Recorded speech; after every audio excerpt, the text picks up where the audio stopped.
Buenas noches, estimados magistrados y participantes del Poder Judicial.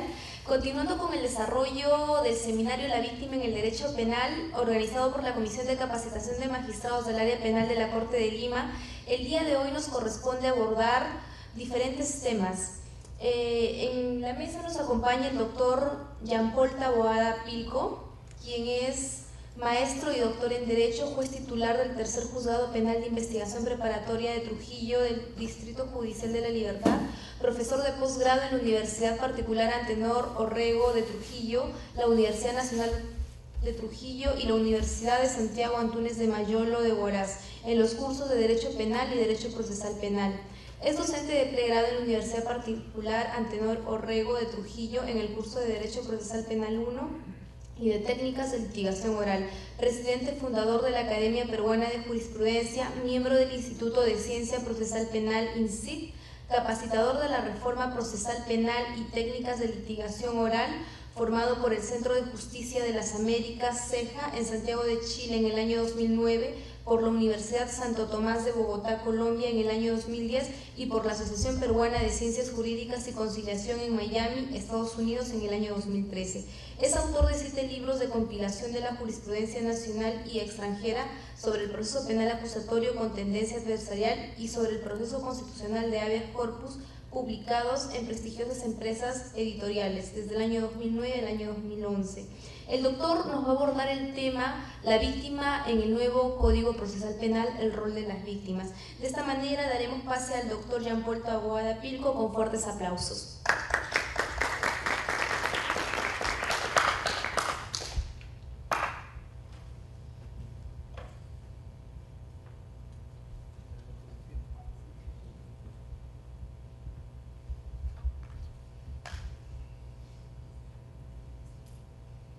Bien, tengan todos muy buenas tardes. Me va a tocar desarrollar el tema sobre la víctima en el nuevo Código Procesal Penal del 2004. Quiero empezar con un caso, y es el siguiente. En el Distrito Judicial de Trujillo se aplica el nuevo Código Procesal Penal del 2004 desde el 1 de abril del año 2007. Y se suscitó, luego de algunos años, una audiencia muy interesante. Era una audiencia que se realizaba durante la ejecución de la sentencia condenatoria. Era un delito de omisión a la asistencia familiar. Lo que había ocurrido es que el sentenciado condenado no había cumplido con una regla de conducta que era el pago de la reparación civil a favor de la víctima. De tal manera que luego de haberse hecho efectivos los diversos apercibimientos previstos en el Código Penal, amonestación, prórroga y revocatoria, finalmente, ante la renuencia del pago de los alimentos, el sentenciado fue recluido en el establecimiento penitenciario Trujillo 1. Es decir, se le revocó la condicionalidad de la pena. Estando ya en el penal, a los pocos días, este señor depositó en el Banco de la Nación todo el pago correspondiente a los alimentos. Y entonces peticionaba una audiencia a la que su abogado le denominó libertad anticipada. Y esa audiencia se realizó, repito, en Trujillo. Al momento de la instalación se encontraba el fiscal, se encontraba el condenado y su abogado defensor. En esas circunstancias ingresó una señora y se sentó al lado del fiscal. Y se inició el debate. El abogado comenzó a desarrollar una figura hasta ese momento desconocida por todos los jueces, novedosa, que era la famosa libertad anticipada, aplicando el artículo 491.3 del nuevo Código Procesal Penal. Y en realidad lo que quería era la excarcelación. Quería que se le dé libertad a su patrocinado. El fiscal se oponía, porque decía de que ya se había revocado la condicionalidad de la pena y lo que corresponde era cumplir la condena o, de ser el caso, ser excarcelado, pero a través de un beneficio penitenciario. Era un debate sin duda interesantísimo, un debate técnico, jurídico. Pero en ese momento el juez, curioso por la persona que estaba al lado del fiscal, le pregunta quién era y resulta que era la denunciante, la mamá del menor alimentista. El juez le invita a que pueda decir lo que crea conveniente a su derecho. Y la señora dijo lo siguiente: señor juez, yo no entiendo de derecho, yo no soy abogada. Lo que sí entiendo es que si usted mantiene a este señor en la cárcel, lo que va a ocurrir es que va a dejar de cumplir la siguiente liquidación de pensiones. Ya no me va a seguir pagando mis pensiones.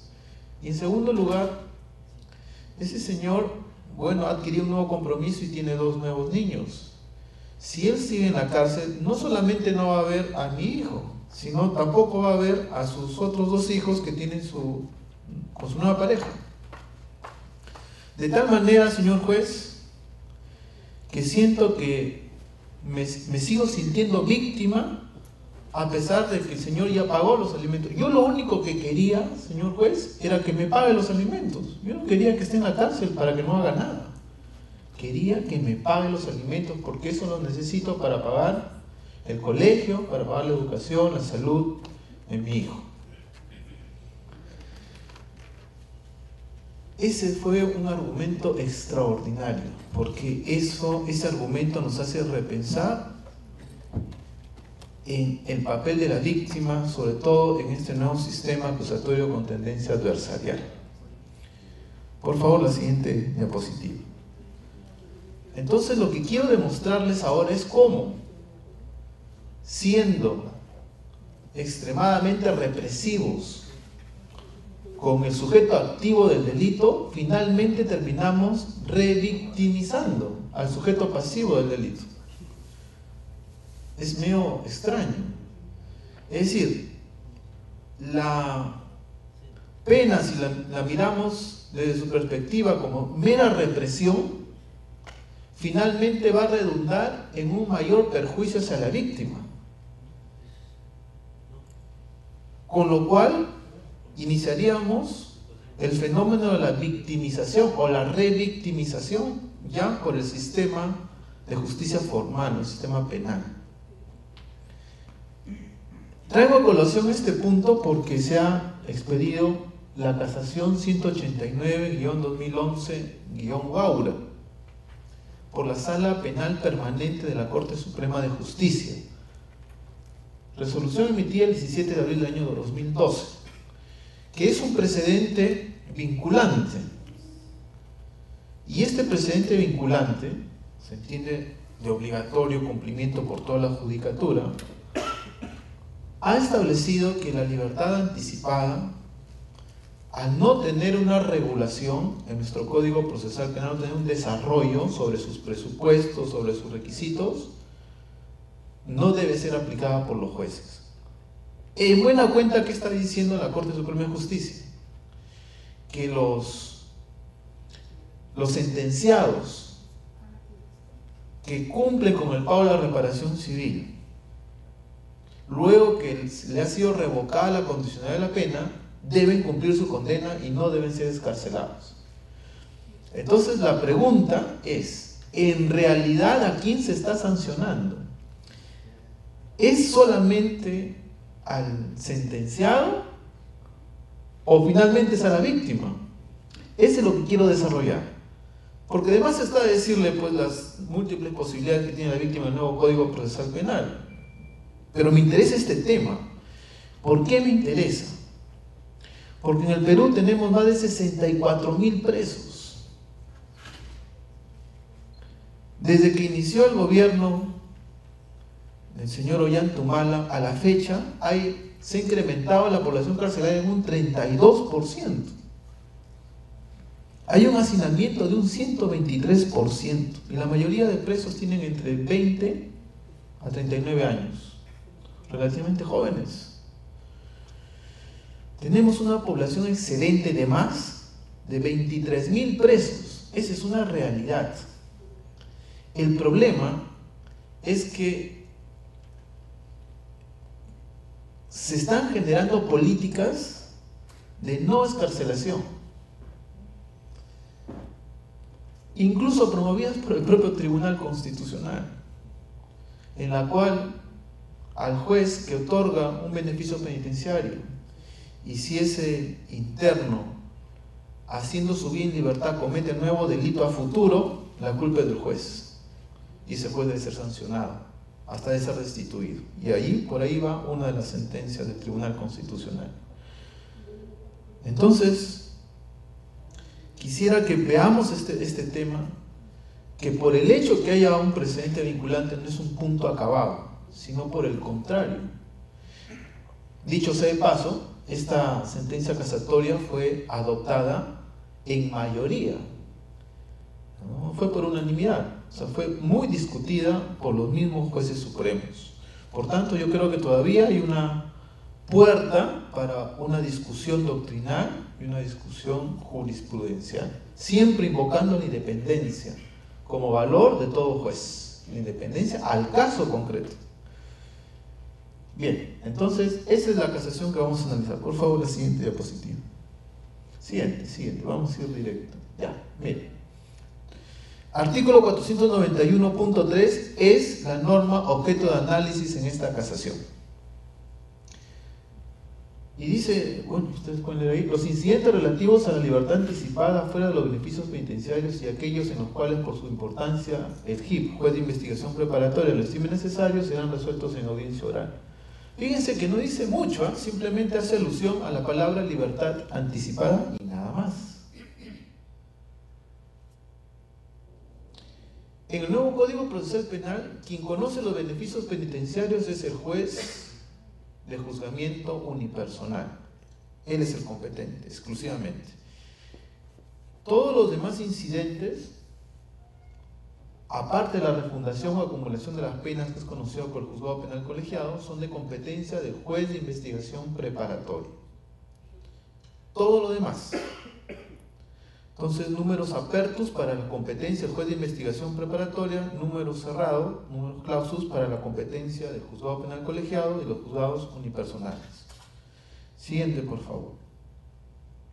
Entonces, a partir de la interpretación de ese artículo 491.3 se han generado hasta 3 interpretaciones. Por supuesto, una de ellas ha seguido la casación. En comento. Una es la tesis denegatoria, es decir, como la norma procesal no ha desarrollado cuáles son los presupuestos materiales para que un interno sea excarcelado fuera de los beneficios penitenciarios, por tanto el juez no debe aplicarlo. En la medida que estaríamos ante un juez creador del derecho, un juez que suplanta al legislador, un juez que va a crear presupuestos por cada caso. Entonces la tesis denegatoria es una tesis muy pegada a una interpretación literal, y lo que va a hacer es denegarlo. Así, no señor, en tanto el legislador no desarrolla estos presupuestos, no puedo pronunciarme por el fondo, es improcedente tu pedido. La segunda es la tesis afirmativa, integración por principios generales del derecho. Esta es la posición de la Sala de Apelaciones de Huaura, que fue anulada por la casación, y que no comparto, fíjense. No comparto por una cuestión de medio. El fin sí la comparto, que es la excarcelación. Pero fíjense, en este caso el juez dice, no señor, el hecho que la norma sea deficiente o incompleta no me impide que yo pueda desarrollarla, porque el juez, bajo el principio iure novit curia, tiene la obligación de impartir justicia ante vacíos o deficiencias de la ley. Interesante, porque efectivamente es así el imperativo para todo juez. Entonces, ¿qué hace el juez? Un juez proactivo. El juez dice, ante la ausencia legislativa, yo voy a crear los presupuestos en cada caso concreto. Eso es, por supuesto, positivo, pero es peligroso. Es muy peligroso, porque no habría límites a esa creatividad.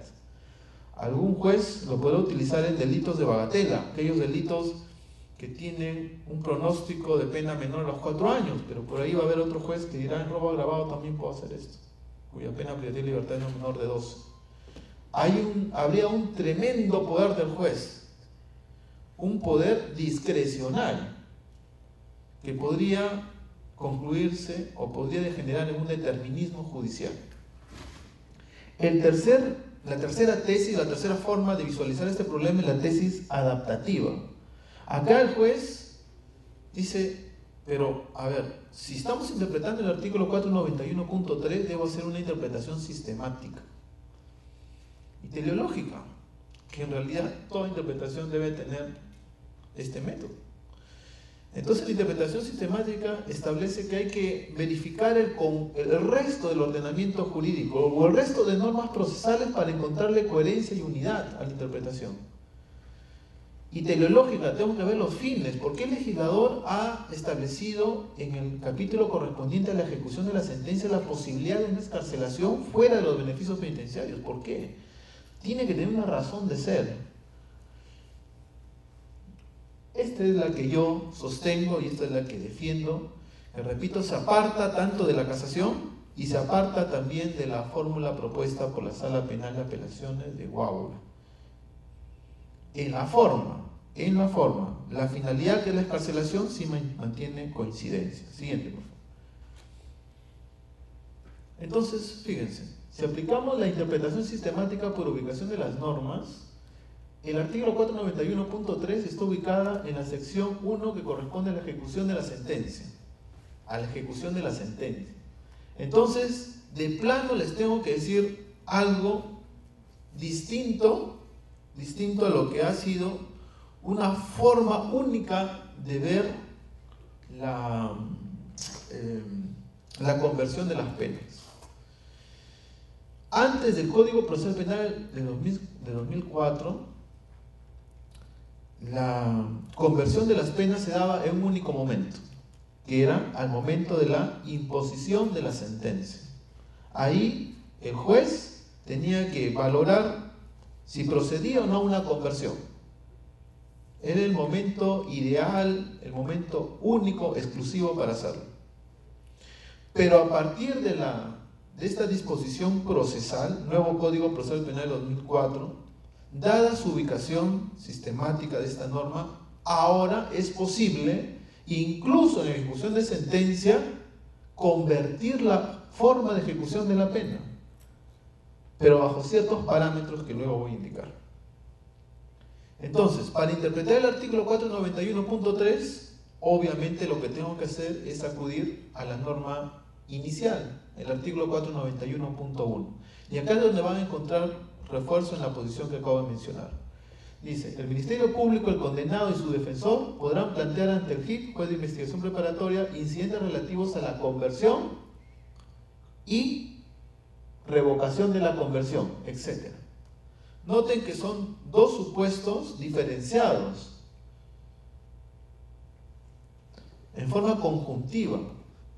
Uno es la conversión y otro es la revocación de la conversión. Ergo, se puede convertir las penas aún en ejecución de sentencia. Esa es la tesis que estoy defendiendo. Muy bien. ¿Cuál es la norma habilitante para la conversión de la pena? El artículo 52 del Código Penal. Entonces acá adquiere un cariz distinto esa interpretación, porque el juez puede convertir las penas en ejecución de sentencia, pero no cualquiera. No cualquiera, sino que tratándose de una institución de derecho sustantivo penal, tengo que seguir los parámetros previstos en la parte general del Código Penal para proceder a esa conversión. Y ahí hay reglas específicas. La pena privativa de libertad no puede superar los 4 años. No puedo. Ya encuentro, entonces el juez encuentra un límite, un parámetro de actuación. Ya nos estamos distanciando del determinismo judicial, que es, por cierto, peligroso. Siguiente, por favor. Si hacemos una interpretación sistemática por comparación de normas, y nos vamos al artículo 478.3, vamos a encontrar que también en el proceso especial por colaboración eficaz, también se ha reconocido la posibilidad de proceder a la conversión de las penas en ejecución de sentencia. Entonces, no es algo muy difícil de aceptar que en el nuevo Código Procesal Penal es perfectamente posible esta figura, a diferencia del antiguo modelo que no lo tiene regulado. Siguiente, por favor.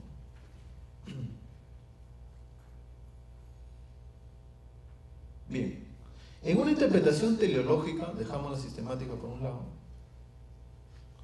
¿qué es lo que busca la pena? Bueno, tenemos los fines previstos en la Constitución Política del Estado, en el Código Penal, todo relacionado con la ideología resocialización, rehabilitación, reeducación, reinserción y todo lo que se nos puede ocurrir.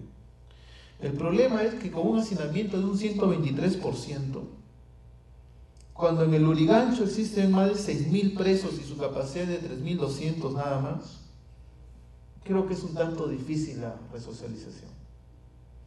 Entonces una cosa es el deber ser normativo y otra cosa es el ser. Lo cierto es que las cárceles son universidades del crimen. Las cárceles, en muy pocos casos, rehabilitan, cumplen sus finalidades, por un conjunto de factores. Entonces, sabiendo esta realidad, tenemos que tomar decisiones. ¿Con qué tipo o para qué clase de delitos debemos limitar el uso de las cárceles? Yo soy de la idea que deben ser para delitos graves, sumamente graves, en donde no hay otras posibilidades legales, normativas, para dar respuesta al comportamiento ilícito. O sea, no hay otras consecuencias jurídicas que permitan el cumplimiento de una pena en libertad. Hay, ¿qué duda cabe? La pena privativa de libertad, como decía Zaffaroni, es un hecho político, no es un hecho jurídico. Si esto es así, entonces acá viene esta idea. Si constitucionalmente, ideológicamente, la pena no tiene una función meramente represiva, sino por el contrario, de reinserción del condenado a la sociedad, a que vuelva nuevamente a los parámetros de legalidad, a que ingrese nuevamente a la convivencia social, entonces, ¿qué mejor demostración objetiva, concreta y real de solucionar el conflicto jurídico primario con la víctima? ¿Qué mejor demostración? Que en el caso del delito de omisión de asistencia familiar será pagando precisamente todas las pensiones alimenticias devengadas. Que en el caso de pronto de unas lesiones será pagar pues la reparación civil, será el daño emergente, el lucro cesante o el daño moral que corresponda. A la víctima le interesa eso. No le interesa, o creo yo, no le debería interesar, salvo que su visión sea solamente la de venganza. No le interesa que este señor vaya y sea recluido o sea enjaulado en un establecimiento penitenciario para que no haga nada, en favor del resarcimiento de la víctima. Y por último, sea solventado sus gastos por el Estado. ¿Qué de productivo para la víctima es que el sujeto activo del delito esté recluido para que no haga absolutamente nada en cuanto a la reparación civil a favor de la víctima? Eso es que no se entiende. Porque si es así, estamos hablando de venganza pura. Entonces la libertad anticipada, que en realidad la denominación técnica debería ser libertad anticipada por conversión de la pena, da respuesta a esta finalidad de resocialización, de reincorporación del penado a la sociedad. Porque lo que está diciendo es lo siguiente: juez, advierte en el caso concreto un comportamiento objetivo, demostrable, de recomposición del conflicto primario con la víctima, pagando la reparación civil. O sea, el conflicto que dio inicio a la acción penal desapareció. ¿Qué justificación entonces tiene la pena? Dejó de tener en ese específico caso legitimidad. Pero sí le corresponde una consecuencia jurídica, pero de distinto grado. Es ahí donde entra a tallar la conversión de la pena, que te establece otros mecanismos de punición. distintos a la pena privativa de libertad. Por ejemplo, una prestación de servicios en libertad o una multa. Dependerá de las condiciones personales del condenado. Pero permite en forma objetiva, real, estos fines de la pena. Siguiente, por favor. La anterior, por favor. Entonces, miren que al final, si no tomamos una decisión sobre este punto, lo que vamos a generar es un mayor perjuicio para las víctimas. Parecería lógico, por ejemplo, que si una persona mata a otra, lo primero que debemos hacer es mandarlo a la cárcel. Parecería muy lógico eso, una reacción hasta civilizada, porque evitaríamos también la justicia de mano propia, matar al que mató. Pero si pensamos un poco más allá, en realidad nos hemos dado cuenta que no hemos solucionado el conflicto, porque ingresándolo al penal a este señor, igual la esposa y los niños van a quedar en la orfandad. ¿Quién va a velar por estas personas? Si lo que hacemos es inutilizarlo al victimario. Por eso decía que la pena es más un hecho político que un hecho jurídico. Bien, termino diciendo lo siguiente. No se trata de meter a todo el mundo en la cárcel. Un sistema penal no es mejor por la mayor cantidad de presos. Eso no es así. Es más bien una sociedad es mejor evitando recurrir sistemáticamente, frecuentemente al sistema penal para solucionar todos los problemas. Por último, el proceso penal o el derecho penal no soluciona los problemas, los congela simplemente, los deja en suspenso y son la propia víctima y el victimario, conforme al tiempo y de acuerdo a diversos procesos psicológicos, son los que disipan el dolor o disipan las consecuencias negativas de la comisión de un delito. Cada vez que se soluciona un conflicto en un proceso penal es cuando han renunciado a la acción penal. Dense cuenta. Principio de oportunidad. ¿Qué implica eso? Una negociación entre el imputado y el fiscal respecto a la reparación civil derivada del ilícito penal. No han hecho uso de la acción penal. Están renunciando a la acción penal, más bien. Están renunciando a la pena. Otro ejemplo. El acuerdo reparatorio, que es mucho mejor porque ahí la negociación es entre la víctima y el victimario, nuevamente en delitos de bagatela. Ahí incluso, aunque se oponga el fiscal, lo puede aprobar el juez, claro, siempre y cuando sea un delito de poca penalidad. En esa línea va esta famosa libertad anticipada por conversión de pena. En estos casos no se renuncia a la consecuencia jurídico-penal, no se atenta contra la cosa juzgada porque el delito ya se cometió, ya se definió y ya se declaró en una sentencia condenatoria. El delito queda incólume, los hechos quedan incólumes, el derecho a la verdad se mantiene. Lo único que va a cambiar es la forma de imposición de la pena. Igual hay una consecuencia penal, fíjense, pero el juez, como contralor permanente de la forma en que se ejecuta la pena, está diciendo: aquí ya no se justifica la pena privativa de libertad, ya no tiene sentido, no tiene utilidad, por el contrario va a generar más perjuicios, pero sí te corresponde una pena, pero en libertad. Haz servicios comunitarios. También es importante esa forma de reeducación en libertad. O paga una multa. Entonces, no es que el juez pierda autoridad como establece la casación. El juez más bien gana legitimidad con sus decisiones en justicia. Está aplicando realmente justicia al caso concreto. Gana autoridad. Porque el juez se condice con el dolor de las partes y la forma de solucionar de las mismas.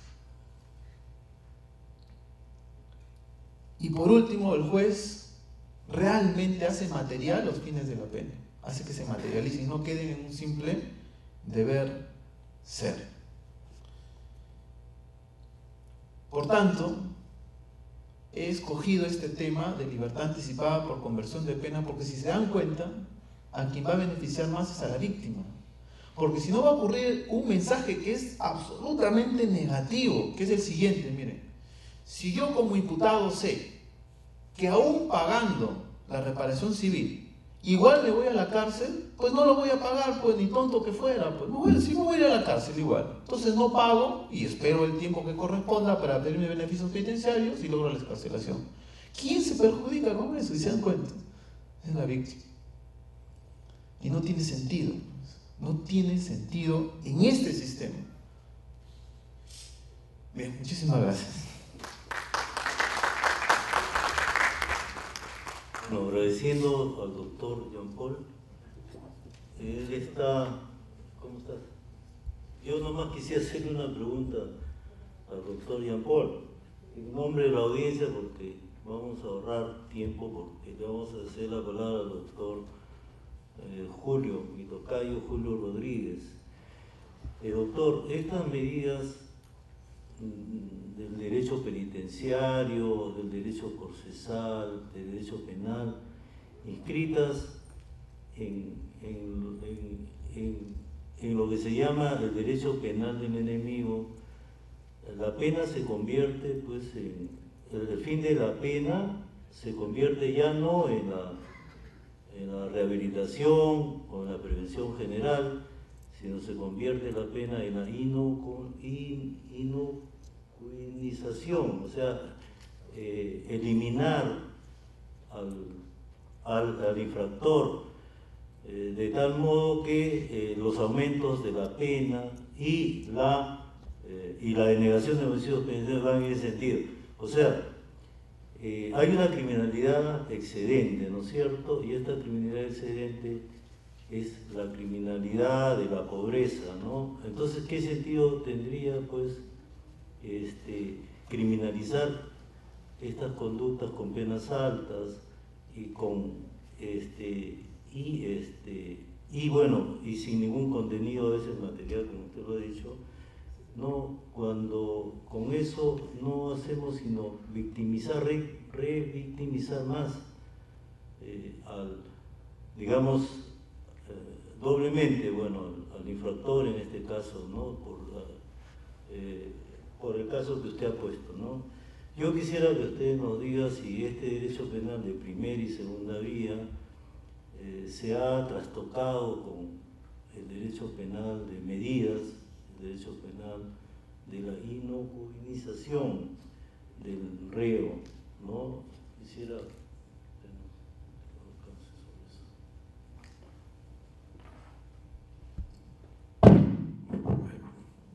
Sí, muchas gracias por la pregunta.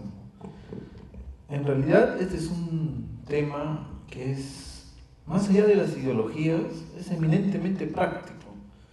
Es lo que sucede en el día a día de los 23 distritos judiciales que están aplicando el nuevo Código Procesal Penal. Probablemente esta situación todavía no pueda ocurrir en los 9 restantes que están aplicando las reglas del Código de Procedimientos Penales del 40, en el decreto legislativo 124, pero que ya pronto lo harán. Es un tema que nos preocupa por la casación que he hecho mención. Pero una casación no implica un cierrapuertas de un debate tan trascendente, que un debate que yo pienso que por cautela debió esperarse. Sobre todo se trataba de una discusión no muy feliz al interior de la propia Corte Suprema, que ya les dije fue aprobada por mayoría. Las casaciones, si es que son vinculantes o si se autotitulan como vinculantes, creo que deberían tener un espacio de mayor consenso o de mayor coincidencia de pareceres para que tengan mayor fortaleza en su legitimidad. De tal manera que en realidad es una invocación que se hace a los jueces de la República para que en ejercicio de su independencia reconocida por la Constitución Política del Estado, se interesen más no tanto por generar ciertas predictibilidades genéricas o abstractas, sino se preocupen por la persona que está allí sentada en la audiencia. Esa es la que necesita justicia, justicia concreta, justicia real. Se preocupen por la persona que está agraviada allí. Y la decisión que tengan que tomar sea la más técnica, pero en justicia. No me interesan a mí las soluciones muy técnicas o muy elaboradas que finalmente van redundar en una injusticia el caso, no me interesa eso. Entonces, en la medida que los jueces den soluciones prácticas, den soluciones reales, oigan, ¿cómo lo va a ver a sus hijos si va a estar preso? Oigan, ¿qué va a ocurrir con la siguiente liquidación de pensiones? Estamos creando una conducta típica porque ¿cómo le vamos a exigir que cumpla los alimentos si está encerrado? Faltaría la capacidad de cumplimiento de la obligación exigida, que es un requisito de un delito de omisión propia. Estaríamos creando comportamientos que desfavorecerían más a la víctima, que eso se trata justamente de esta conferencia, ¿no? ¿Qué mecanismos materiales y procesales podemos dar en favor de la víctima? Entonces, debemos amplificar nuestra visión de la víctima y reconocer que ya en el derecho internacional, en diversas sentencias de la Corte Interamericana de Derechos Humanos, casos, por ejemplo, de Barrios Altos, el caso de Castillo Páez, la víctima no solamente tiene derecho a una reparación integral, sino derecho a la verdad y derecho a la justicia. De tal manera que por ahí sería mi respuesta. Bien, agradecemos mucho la participación del doctor Jean-Paul Taboada Pilco, haciéndole extensivo un reconocimiento a través de un certificado a nombre de la Corte Superior de Justicia de Lima y del Poder Judicial. Le hará entrega el doctor Julio Viaggi Gómez, miembro de la Comisión de Capacitación de Magistrados del Área Penal. Le agradecemos mucho, doctor Taboada. Fuertes palmas, por favor. Agradecemos a la brillante conferencia y